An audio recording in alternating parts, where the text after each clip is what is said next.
Authority meteorologist Ron Rhodes. 7:33, we've got ourselves an absolutely spectacular day today. Humidity's nice and low. We're in the middle of June, and it doesn't feel like the middle of June, at least not like it normally feels. And we've got 1, 2, 3, 4, 5 more days just like it, and really not looking too bad, 6 and 7. So the 7-day outlook looks fantastic. It's one of the first 7-day outlooks I've done in a long time that does not have a percentage chance for rain, even though we might see a stray shower pop up tomorrow afternoon. That chance is less than 10%. So I'm loving what I'm seeing on the forecast. Hopefully you're loving getting out there and enjoying this weather because it's going to be delightful and getting even better for the weekend. So we take a look outside right now. You can see those fair weather cumulus clouds. Love that shot there. We've seen some really cool looking clouds lately too. So this will be one of those days you might see a few out there that might be pretty cool. Anytime you get some cumulus clouds out there, they start to puff up a little bit. You can get some pretty interesting shapes. Let's just put it that way.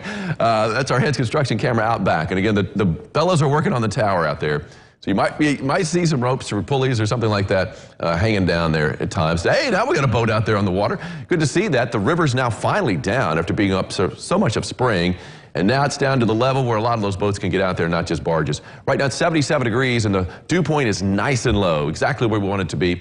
Less than 60 degrees, it's 54, and anytime you're in the mid-50s, you are living right in June. And hopefully we're going to continue to see more breaks like this throughout the entire summer. Wouldn't that be nice? Northwest wind at around 7. I know over the next 7 days it's looking pretty good. Now the wind's going to shift a little bit more to the west-northwest. It is going to be in 5 to 15 mile per hour range, so pretty much where it is right now and the direction it's coming from, only just a little bit breezier this afternoon. Nothing like the bluster we had yesterday. We had wind gusts of 44 miles an hour at the Evansville Airport yesterday, and the day before 40 miles an hour. Those are tropical storm force gusts. And of course we had tropical humidity on top of us the past 2 days. Not the case today. All right, how low can we go? 74 French Lick, 75 Lagodi, 76 in Jasper, 77 in Owensboro, 78 for Mama and Calhoun. It's 79 in Madisonville. I don't see an 80 on the board yet. Most of us should be topping out, though, in the low to mid 80s for high later on today.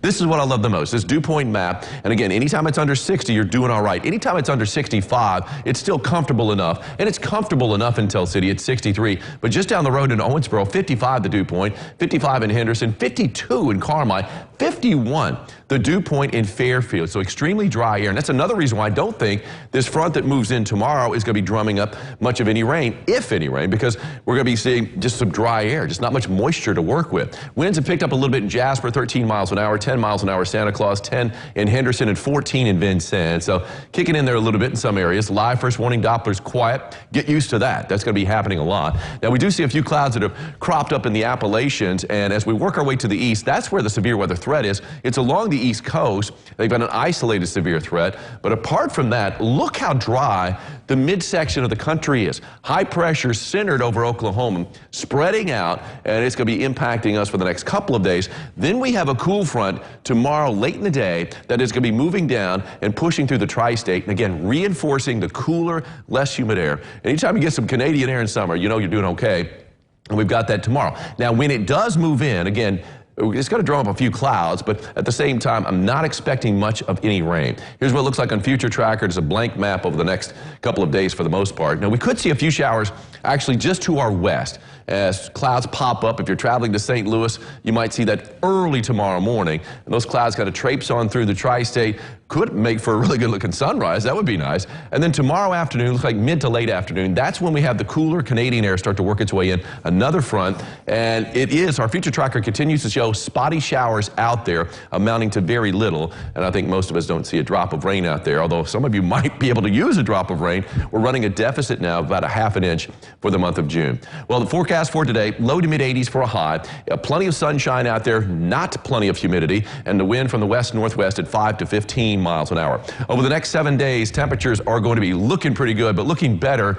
I should just put dew points out there. You know, seriously. I mean, it's going to be looking even better humidity-wise. I wish I could just put, I should put just less humid on every single day here because it's going to be less humid than what we normally see.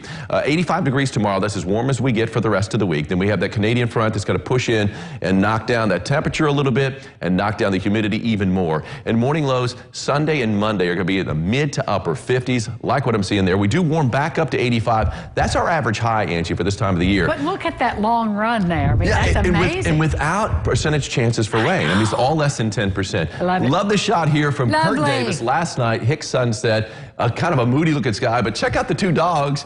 They're Bumble and a snowball right there admiring the sunset. Is that not great or what? It's positively atmospheric. Yeah, it's like Lady and the Tramp right there admiring the sunset. They just need a little spaghetti, don't they? I know, they do. We'll be back with more lifestyles after this message. Please stay with us.